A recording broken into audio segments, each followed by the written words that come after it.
नमस्कार मित्रों, स्वागत है आपका हमारे दिव्य भक्ति चैनल में।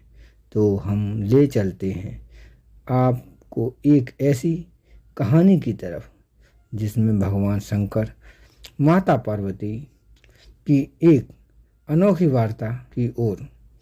कहानी प्रारंभ करने से पहले आप हमारे चैनल को सब्सक्राइब अवश्य कर लें और लाइक कर हमारा मनोबल बढ़ाएं, और आप हमारी कहानी अंत तक अवश्य सुनें। तो चलते हैं इस कहानी की ओर।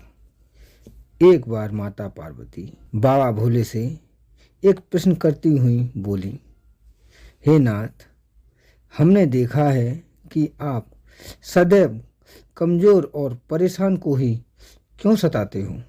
फिर यह बात सुन शिवजी मुस्कुराए और पार्वती जी से बोले, चलो आज हम लोग कहीं भ्रमण करने चलते हैं।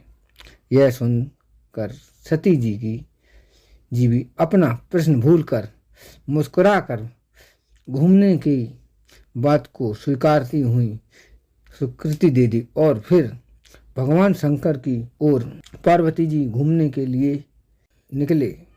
और घूमते घूमते एक स्थान पर रुक गए और माता पार्वती से बोली, हे देवी, अब मेरी इच्छा यहाँ विश्राम की हो रही है। आप मेरे लिए यहाँ आसन का प्रबंध कर दें।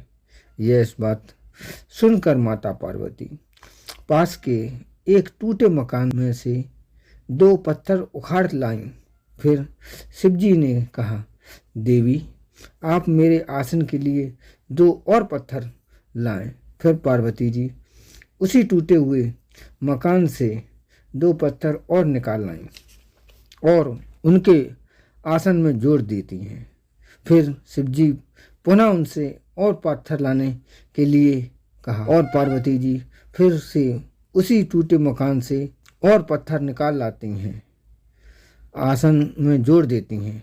इसी प्रकार शिवजी ने उन्हें आसन के लिए पत्थर को लेने को बार बार भेजा और हर बार वो किसी न किसी टूटे हुए भवन से ही लाती रहीं। तब शिवजी बोले, हे देवी, आप जितने भी पत्थर लाईं हर बार किसी न किसी टूटे फूटे भवनों से ही लाईं। पास में बने हुए नए और सुंदर भवनों में से आपने एक भी पत्थर नहीं निकाला। तो शिवजी की बात सुनकर माता पार्वती बोली, प्रभु, हमने सोचा इतने सुंदर बने हुए भवनों को क्यों तोड़ दें, इसीलिए टूटे हुए भवनों में से लाते रहें।